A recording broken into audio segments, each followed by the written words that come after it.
Plot solid land पर है या फिलिंग वाली जगह पर, ये एक ऐसा सवाल है जो हर प्रॉपर्टी डीलर को फेस करना पड़ता है। और फिर इस तरह के सवालों के जवाब 80% एक ही तरह से आते हैं, जी बिल्कुल सॉलिड जगह है। 10% जवाब आता है कि ये जगह फिलिंग वाली है, और बाकी 10% जवाब आता है कि ये जगह सॉलिड है या फिलिंग, इसका हमें नहीं पता। क्लाइंट की मजबूरी होती है कि उसने ये सवाल करना होता है ताकि वो जान सके कि जो प्लॉट वो खरीद रहा है वो इस काबिल भी है कि वहां पर वो अपना घर बना सके, वो भी कम पैसों में। क्योंकि अगर जमीन बाद में नरम निकल आई तो कंस्ट्रक्शन का खर्चा बढ़ जाता है। लेकिन यहाँ प्रॉपर्टी डीलर की मजबूरी होती है कि वो सच बोले या झूठ। अक्सर ये देखने में आया है कि रियल एस्टेट का काम करने वाले दोस्तों को इस मामले में बजाते खुद भी ज्यादा मालूमात नहीं होती। उसकी दो वजूहात है। पहली वजह, रियल एस्टेट एजेंट का इस काम में बिल्कुल नया या कम तजुर्बेकार होना, जिसकी वजह से स्टेट ब्रोकर कस्टमर के साथ सही मालूमात शेयर नहीं कर पाता। दूसरी वजह ये कि एजेंट को पता तो होता है कि जमीन नरम है या सॉलिड, लेकिन वो कम मालूमात कस्टमर को फराहम करते हैं। लेकिन इसके साथ साथ अक्सर ये भी देखने में आया है कि जैसे कस्टमर को मालूम नहीं होता, वैसे ही स्टेट एजेंट को भी मालूमात नहीं होती कि वो जमीन जिसका वो विजिट करवा रहे हैं नरम है या सख्त। अब ये सारी सूरत हाल 50-50 वाली होती है। ऐसी सूरत में खरीदार करे तो क्या करे? हम प्लॉट खरीदने से पहले कैसे पता लगा सकते हैं कि जमीन की अंदरूनी साख्त कैसी है? और इसी सवाल का जवाब आज हम तलाश करेंगे।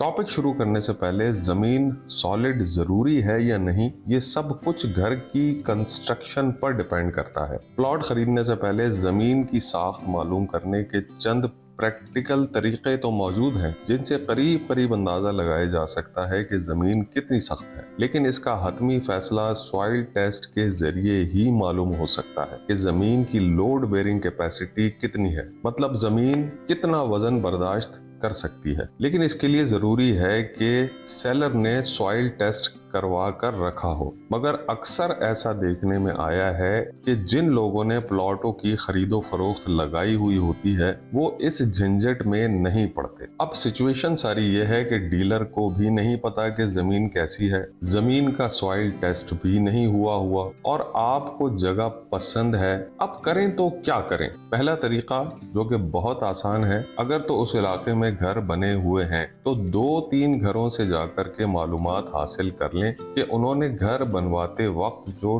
टेस्ट करवाया था उससे कुछ अंदाजा हो जाएगा कि आसपास की जमीन कैसी है। लेकिन ये भी 50-50 है, क्योंकि हर 1 फुट के बाद जमीन की साख बदल जाती है। अगर उस इलाके में घर नहीं है तो ऐसी सूरत हाल में जो प्लॉट आपने खरीदना है उस प्लॉट पर खड़े होकर उस प्लॉट के सामने से गुजरने वाली सड़क को चेक करें। अगर सड़क बैठी हुई है तो इसका साफ मतलब यह है कि वो जगह थोड़ी सी नरम है। नरम से मुराद फिलिंग हुई है। दूसरा तरीका, मौके पर खड़े होकर प्लॉट को गौर से देखें। अगर प्लॉट का एरिया आपको नमी ज्यादा नजर आ रहा है तो इसका मतलब ये है कि यहाँ पर वाटर लेवल किसी भी वजह से ऊंचा है। वाटर लेवल ऊंचा होने से भी जमीन नरम हो सकती है। याद रखें, ये काम बरसाती मौसम में नहीं किया जा सकता। बारिश गुजरे एक लंबा वक्त हो चुका हो तो ये काम समझ में आता है। अगर जमीन का ऊपरी हिस्सा खुश्क हो तो 4 या 5 इंच की खुदाई करने पर जमीन के नीचे नमी का पता लगाया जा सकता है। तीसरा तरीका, प्लॉट पर लगी हुई झाड़ियों को गौर से देखें। अगर आपको इस तरह के पौधे लगे हुए नजर आ जाएं तो समझ जाएं कि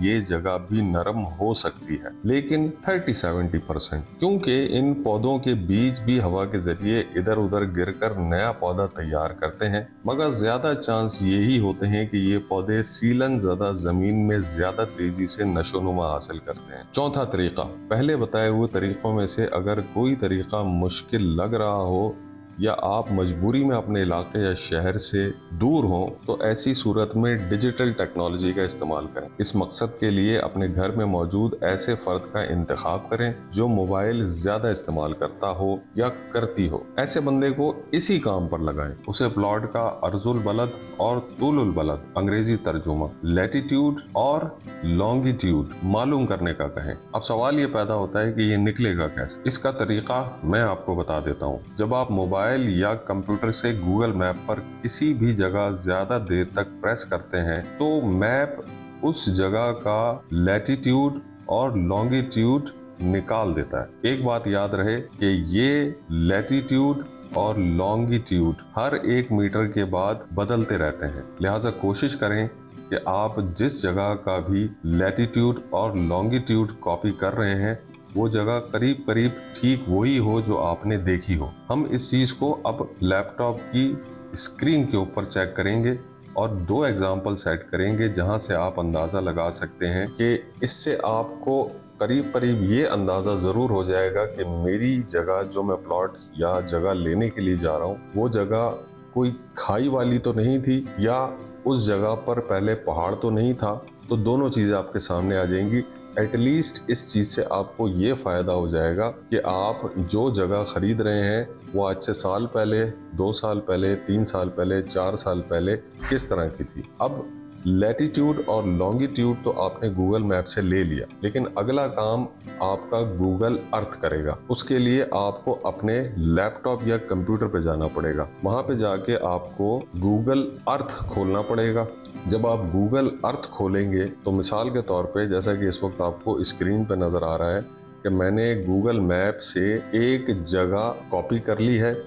اس جگہ کا جو لیٹیٹیوڈ اور لانگیٹیوڈ ہے وہ میں نے اٹھا کر کے گوگل ارتھ کے سرچ بار میں ڈال دیا ہے۔ اب گوگل ارتھ کے سرچ بار میں ڈالنے کے بعد اس جگہ کا ایک نقشہ آپ کے سامنے آ جائے گا۔ لیفٹ کے اوپر لگی ہوئی ایک آپ کو آئیکن نظر آ رہا ہوگا گھڑی کا۔ جیسے ہی آپ اس گھڑی کے آئیکن کو دبائیں گے تو اس کے بالکل نیچے ایک چھوٹا سا سالانہ چارٹ آپ کو نظر آ جائے گا۔ یہ آپ کو یہ بتائے گا کہ پیچھے 2 سال، 3 سال، 4 سال پیچھے تک یا اس سے بھی پہلے تک اس جگہ پر کیا تھا۔ مثال کے طور پہ اس وقت جو ہم اسکرین کے اوپر دیکھ رہے ہیں سیکٹر سی میں ایک مسجد تھی۔ یہاں پر آج سے 8-9 سال پہلے ایک پہاڑ تھا۔ اس پہاڑ کو بعد میں بحریہ ٹاؤن نے کٹنگ کرنے کے بعد یہ جگہ پر مسجد تعمیر کی تھی۔ اسی طریقے سے دوسری جگہ بحریہ ٹاؤن کا نیا ہیڈ آفس ہے۔ اس ہیڈ آفس کے بالکل ساتھ ہی ایک واٹر پونڈ ہوا کرتا تھا۔ وہ واٹر پونڈ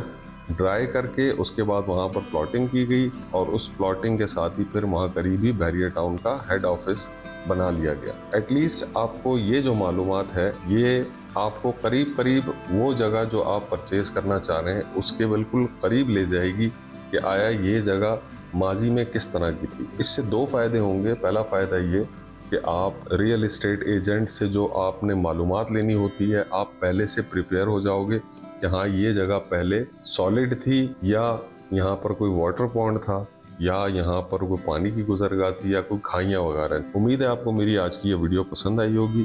کوشش میں نے کی ہے کہ کسی طریقے سے میں سالڈ لینڈ اور نرم لینڈ کا ڈفرنس آپ کو بتا سکوں کہ اگر آپ کے پاس سوائل ٹیسٹ نہیں موجود تو ایسی صورت میں آپ قریب کوئی 40% تک آپ ایک اندازہ لگا سکتے ہیں کہ ہاں یہ جگہ جو ہے وہ سالڈ ہے یا نرم ہے۔ امید ہے آپ کو میری یہ چھوٹی سی کاوش پسند آئی ہوگی۔ اپنا ڈھیر سارا خیال رکھیں، مجھے دعا میں لازمی یاد رکھیں۔ تھینک یو ویری مچ، بہت شکریہ، اللہ حافظ۔